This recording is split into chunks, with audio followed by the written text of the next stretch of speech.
এই আশাটা যত বৃদ্ধি লাভ করবে তত ভগবানের দিকে আমাদের মনটাই হবে। আমি জপ করছি, কীর্তন করছি, হ্যাঁ মনের মধ্যে একটু আশা থাকবে, যদি তোমায় দেখতে পেতাম, তোমার সে অপূর্ব সুন্দর রূপ। এরপরে চলে আসে সমুৎকণ্ঠা, উৎকণ্ঠিত হয়। সবাই বলে যে তুমি নাকি খুব সুন্দর, তুমি সুন্দরতাই চেয়ে থাকি প্রিয়, সে কি মোর অপরাধ। তোমার নাকি অপূর্ব সুন্দর রূপ, নবনীরদ নিন্দিত কান্তি ধরম, রসসাগর নাগর ভূপ ভরম, শুভ বঙ্কিম চারু শিখণ্ড শিখম, ভজ কৃষ্ণ নিধিং ব্রজরাজ সুতম। যদি একবার তোমার সেই রূপকে আমি দর্শন করতে পারতাম। এই সমুৎকণ্ঠা, উৎকণ্ঠিত লালসা জাগে যে একবার সাধু সঙ্গে যায়। কতদিন হরিকথা শুনি নাই, কতদিন বৃন্দাবনে যাওয়া হয় নাই, কতদিন নবদ্বীপে যায়নি, কতদিন ভগবত কথা শোনা হয়নি, কতদিন কীর্তন শোনা হয়নি। উৎকণ্ঠা জাগে না, কতদিন যাওয়া হয় না। এই উৎকণ্ঠা যত বৃদ্ধি লাভ হবে ভজন তত বাড়তে থাকবে। আর তার সঙ্গে বলে হরিকথা এবং নাম, এটা করে যাবে। রামাচার্য হরিদাস ঠাকুরকে তোমার সবাই জানে। এই হরিদাস ঠাকুর একমাত্র তিনিই জানতেন যে মহাপ্রভু আর বেশি দিন থাকবেন না, আর কেউ জানতেন না। তাই হরিদাস ঠাকুর প্রভুকে বলেছিলেন তোমার আগে যেন আমি চলে যাই। জীবনে তো তোমার কাছে কিছু চাই নাই। উনি তিনটি জিনিস চেয়ে নিয়েছিলেন। কি কি? যেদিন আমি চলে যাব হৃদয়ে ধরিব তোমার ওই কমল চরণ, নয়নে দেখিব তোমার ওই চাঁদ বদন, জিহ্বায় উচ্চারিবে মোর শ্রীকৃষ্ণ চৈতন্য নাম, এই মতো ইচ্ছি মুই ছাড়িব পড়া। সারা জীবন কিছু চাইনি, কিন্তু যা চেয়ে নিল এর উপরে আর কিছু চাওয়া হয় না। ভাবেন তো কি জিনিস চেয়েছে। যখন আমি চলে যাব সজ্ঞানে আমার বুকের ওপরে তোমার চরণ থাকবে, হৃদয়ে ধরিব তোমার ওই রাতুল চরণ,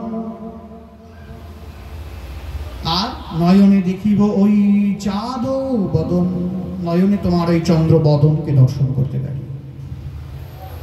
জিহ্বায় উচ্চারিবে মোর শ্রীকৃষ্ণ চৈতন্য নাম। এটি মহাপ্রভুকে যখন সন্ন্যাস দেওয়া হয়েছিল সেই সময়কার নাম। কেশব ভারতী দিলেন না কাটোয়ায়, সন্ন্যাসের সময় তো নামকরণ করতে হয়। উনি বলছেন তুমি সাক্ষাৎ ভগবান আর আমি তোমার নামকরণ করবো বলে, তা বললে তো হবে না, করতেই হবে। উনি তো ভাবছেন আমি কি করি, বললেন আমি একটা নাম বলবো, বলে হ্যাঁ বলো। বললেন আপনি তো এই জগতে সকলেরকে চেতন সত্তা পাওয়াচ্ছেন, চৈতন্য ফেরাচ্ছেন কৃষ্ণ সম্পর্কে, তো আপনার নাম যদি শ্রীকৃষ্ণ চৈতন্য দেওয়া যায় ঠিক আছে, তাই দাও।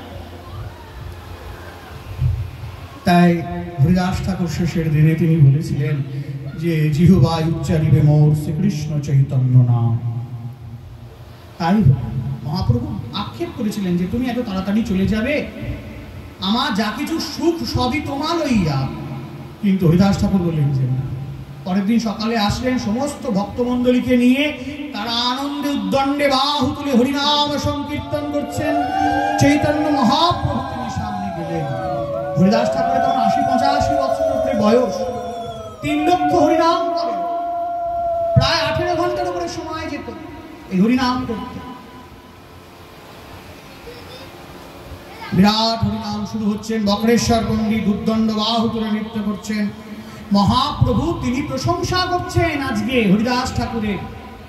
হরিদাসের গুণ গাইতে প্রভু হইলা পঞ্চমুখ। এই হরিদাসকে মহাপ্রভু সংখ্যা অল্প করতে নির্দেশ করেছেন। আমরা আমাদের জীবদ্দশায় যা কিছু শাস্ত্রগ্রন্থ পাবো সব জায়গাতে আমরা দেখছি যে আমাদের কর্তব্য ভগবানকে বেশি করে ডাকা। একমাত্র একটা জায়গাতেই বলা আছে, মহাপ্রভু বলছেন তুমি বৃদ্ধ হয়েছ, সিদ্ধ প্রাপ্ত হয়ে গেছো, সংখ্যা অল্প করো। আর কোনো জায়গায় কাউকে বলেন নাই। তাহলে ভজনের কোন পর্যায়ে পৌঁছলে ভগবান তাকে ভজন করতে বাদ দিতে পারে ভাবা যায়, কিন্তু উনি সেটা স্বীকার করেন নাই।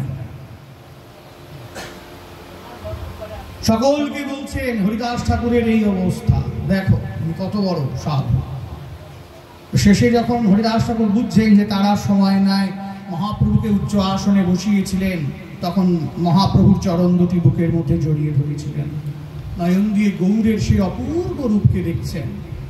উজ্জ্বল বরণ গৌরবর দেহং বিলোসিত নিরবধি ভাব বিদেহং ত্রিভুবন পাবন কৃপায়ালী সন্তং প্রণমামি চ শ্রী সচিতনয়ন। সেই রূপকে দেখতে দেখতে, সেই নাম উচ্চারণ করতে করতে তার প্রাণটা গেল। মহাপ্রভু বললেন যেন ভীষ্মের নির্যান হচ্ছে। পিতামহ ভীষ্মদেব সরসজ্জায় শায়িত ছিলেন, ইচ্ছা মৃত্যু, যেন সেই দিনের কথা মনে পড়ে গেল। মহাপ্রভু জড়িয়ে ধরলেন। এই হরিদাস ঠাকুর মহাপ্রভুকে তার শরীর স্পর্শ করতে দিতেন না, বলতেন আমি অধম, আমি পামর। তিনি কোনোদিনও কিন্তু পুরীর মন্দিরের মধ্যে প্রবেশ করেন নাই, অনেক দূরে থাকতেন। কিন্তু গোবিন্দকে দিয়ে মহাপ্রসাদ চৈতন্য মহাপ্রভু তিনি পাঠাতেন। তারপরে তো হরিনাম করতে করতে তাকে নিয়ে আসা হলেন কোথায়? সমুদ্রের তীরে, সেখানে বালুকারা আসে দেওয়া হলেন, সমাধিস্থ করা হলেন। মহাপ্রভু স্নান সেরে তিনি চলে গেলেন পুরীর সিংহদ্বারে। তো অনেক বড় ঘটনা। সিংহদ্বারে গিয়ে তিনি প্রসাদ ভিক্ষা চাইছেন হরিদাস ঠাকুরের জন্য। তিনি যখন চাইছেন, যে যা পারছে সমস্ত কিছু উঠিয়ে নিচ্ছেন, যে সবাই মহাপ্রভুর কাছে দেবেন। কিন্তু পাশ থেকে সবাই নিষেধ করলেন, কেউ দিও না, মহাপ্রভুর কষ্ট হবে, ভারী ভারী পসরা সব নিয়ে যেতে। তারপরে কি হলেন? মহাপ্রভুকে তারা পাঠিয়ে দিলেন, 4-5 জন মিলে সমস্ত প্রসাদ নিয়ে গেলেন। মহাপ্রভু সকলকে প্রসাদ দান করছেন। মহাপ্রভুর শ্রীহস্তে অল্পনা আইসে এক একজনের পাতে 5 জনার ভক্ষ পরিবেশে, মানে 5 জন করে প্রসাদ পেতে পারবে, এত প্রসাদ দিচ্ছে। কিন্তু মহাপ্রভু প্রসাদ পাচ্ছেন না। বলে কেন পাবেন না? বলেন ওই দিন কাশী মিশ্রের গৃহে মহাপ্রভু নিমন্ত্রণ। কাশী মিশ্রের গৃহে সে নিমন্ত্রণ রক্ষা করতে হবে, তাই না? ধরুন আপনাকে কেউ নিমন্ত্রণ করেছে, আপনি বললেন আমি যাব না, পুণ্য ক্ষয় হয়ে যাবে, পুণ্য ক্ষয় হবে। নইলে আপনাকে গিয়ে বলতে হবে যে আমি আসতে পারছি না। মহাপ্রভু তাই তিনি লঙ্ঘন করতে পারছেন না। এদিকে তার জন্য সবাই বসে আছে, মহাপ্রভুর উপায় নাই, কাশী মিশ্রকে নিমন্ত্রণ না, এখানে প্রসাদ পেলেই তার পাপ হয়ে যাবে। তিনি ভগবান, কিন্তু তাকে তো আচরণটা আমাদেরকে শেখাতে হবে। কাশী মিশ্র এখান থেকে রেহাই দিলেন মহাপ্রভুকে। তিনি ওই প্রসাদ দিয়ে এসেছিলেন, সেইখানে নিয়ে এসে দিলেন। তখন মহাপ্রভু সকলকে আশীর্বাদ করেছিলেন। যারা যারা হরিদাসের নির্যানে কীর্তন করেছেন, নৃত্য করেছেন, বালুকারা আসে দিয়েছেন, প্রসাদ পরিবেশন করেছেন এবং প্রসাদ পেয়েছেন, অচিরেই হইবে সবাকার কৃষ্ণ প্রাপ্তি, প্রত্যেকের গোবিন্দ চরণ প্রাপ্তি হয়েছে। তাই হয়েছিল। গ্রন্থকার লিখছেন, চৈতন্য চরিতামৃত গ্রন্থে কৃষ্ণদাস কবিরাজ গোস্বামীপাদ লিখছেন, হরিদাসের অনেক অনেক অনেক স্বীকৃতি, সাক্ষাৎ ভগবান তিনি তার সমস্ত কার্য সম্পাদন করলেন। এই যে মহাপ্রসাদ, তাকে তো ভাবে শ্রাদ্ধ করানো হয় না, ওই মহাপ্রভু দাঁড়িয়ে থেকে সেই মহাপ্রসাদ আনালেন। এই সেই সিস্টেম মহোৎসব, ওইগুলি আমাদের ক্ষেত্রে হবে না, কিন্তু ওগুলো বিশেষ কৃপা, সেখানে আমাদের হাত ছোঁয়ানোর ক্ষমতা নাই, ওটা তিনিই জানেন। সেই মহোৎসবে সবাই প্রসাদ পেলেন, বললেন সবাকার হইবে কৃষ্ণ প্রাপ্তি। তাই রঘুনাথ দাস গোস্বামীপাদ পদে যার আস, চৈতন্য চরিতামৃত কহে কৃষ্ণদাস, তিনি লিখছেন যে না কত কৃপা, এইরকম ভক্ত তো আর কেউ না। আরেকজন ছিলেন গোবিন্দ ঘোষ, তার শ্রাদ্ধ আজও ভগবান করছেন, কিছু করা নেই, অচ্যুত যাকে যা কথা দেয় আমি কথা দিয়ে রাখি, চ্যুত হন না কথার থেকে, তাই তার নাম অচ্যুত। তাই কলিযুগে এই প্রসাদ চরণামৃত ভগবত কথা হরিনাম এগুলি বিশেষ জ্ঞান আছে। আমরা যেটুকু সময় পাবো যদি অল্প অল্প আস্বাদন করতে পারি, তাতেই আমাদের কৃপা।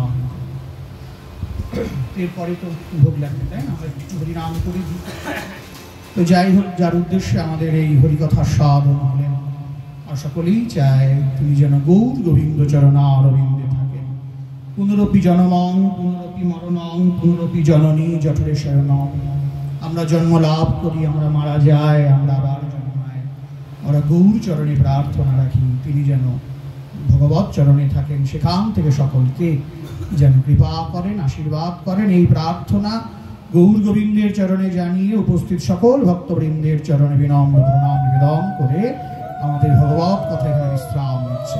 নিতাই গৌর সীতানাথ প্রেমানন্দ।